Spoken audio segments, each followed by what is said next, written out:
Okay, we're just coming out of the winter now. It's been quite a long one this year, but not particularly cold, but lots of big winds, rain, you know, some parts of the country had flooding and all sorts. This is a very mature old gravel pit, probably a lot like most of our lakes in the UK. And coming out of the back of a winter period like that, there's been lots of leaf litter go in. All of these big mature trees are going to be dropping tons and tons of it every single year. And inherently, you know, the winds blow that about, it ends up in the gullies, and you've got a lot of silt.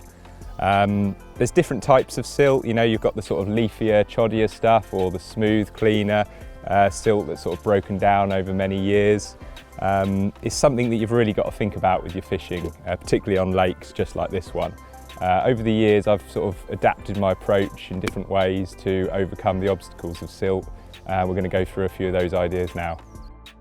So there's a few different types of silt. As I mentioned earlier, you've got that kind of choddier stuff, which is sort of heavier with leaf litter, much like, you know, this really, but it's just a bit blacker. But you've also got the smoother, cleaner, finer silt. And when I'm fishing on waters like this, that's what I'm really looking for. And there's the main way really that you're going to find that is with a bare lead and some braid really on a sort of marker rod. And I like to just donk that around and just pull back for that sort of really clean, glassy feel. You're not going to really feel any donks because there's no gravel in it, but it's just going to be a nice, smooth pullback. And that kind of like fine silt is perfect really. It's broken down over a lot of the years, it's getting a lot of oxygen into it. That's where the sort of microorganisms are going to be wanting to live, and it's often where, you know, this time of year you're going to be finding those sort of natural larders, the bloodworm beds, and that's what I'm really looking for. I'm often sort of wandering around looking in the margins at what kind of silt I'm actually fishing over. You know, a decent pair of Polaroids, something like these amber lenses in this time of year is going to really light up the bottom. And predominantly on this lake, the silt is very dark, it's pretty much black. And I'm trying to think about something that's going to be bright, really visual for the carp. This time of year, their eyesight's not particularly great, so we want to have something that's going to stand out well against that substrate, you know, that's really dark. So quite often I'll go with like a light coloured bait, you know, a white or a yellow or a sort of light pink.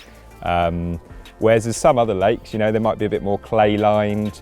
The silt's a very different kind of makeup, it might be a bit lighter, and in that case I might go for a darker sort of, a more of a fish meal, you know, deep reddy or deep browny coloured bait. That might be a better option in that situation. So often with silt fishing, I'm always thinking about presentation. I don't want to be sat there all day, all night, thinking actually it's just strung up in a load of sort of mucky silt. So I will adapt my rigs according to the substrate that's out there. 9 times out of 10, I do like to fish just slightly off the deck, so I might use a hinge rig or a Ronnie rig, something similar to that. But all of the time I'm using quite a sort of soft and supple boom section, and that's just to make sure that if that lead plugs into the silt and there is a little bit of depth to it, it's still coming out and I'm well presented, and that hook bait is sat proud just above the bottom. I think it's so important really, and a lot of people quite often might be using sort of lead clip setups and a very short stiff link, and quite often that can be just stuck up at a weird angle and the fish just aren't going to be interested, it looks unnatural. So always think about that presentation and are you actually fishing? Whilst thinking about presentation, I think a lot of people quickly revert to a heli setup, and that is the right thing to do really, because generally, you know, you pull that bead up a little bit, the lead is then got the opportunity to drop into the silt and the rig is still nicely presented above. But you can use a lead clip setup. All I would do in that instance really is just lengthen the boom a little bit and obviously make sure that's got some subtlety to it, and so it's still well presented. So on old gravel pits like this, where do you find the silt? Well, it's pretty obvious really. Most of it is going to end up in the natural troughs, you know, there's bars out there, so inherently if you pull a lead back and you drop off the other side, that's where most of that sort of leaf litter and stuff is going to end up. But yeah, have a feel around with that bare lead. Make sure it's not one of those areas that's like the real thick, choddy sort of stuff. Make sure it's that really nice, clean, glassy silt. But that would be the first place I'd start. I'd find some natural features in the lake, some of the bars and things, come off the sides of the slopes.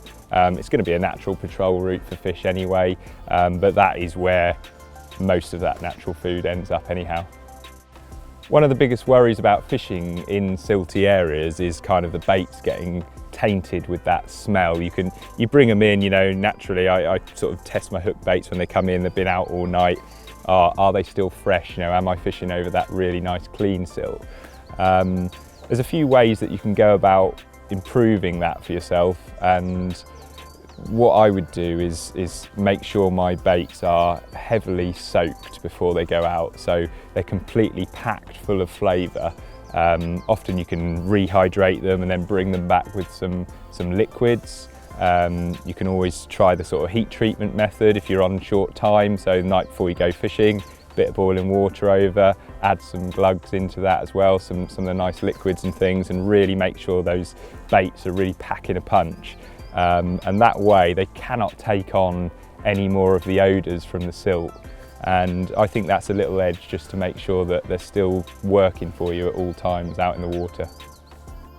So there's some of the ways that I tackle silty waters like this, but it could be, you know, an old estate lake, one of the meres or something that's just got years and years of breakdown of, you know, organic matter.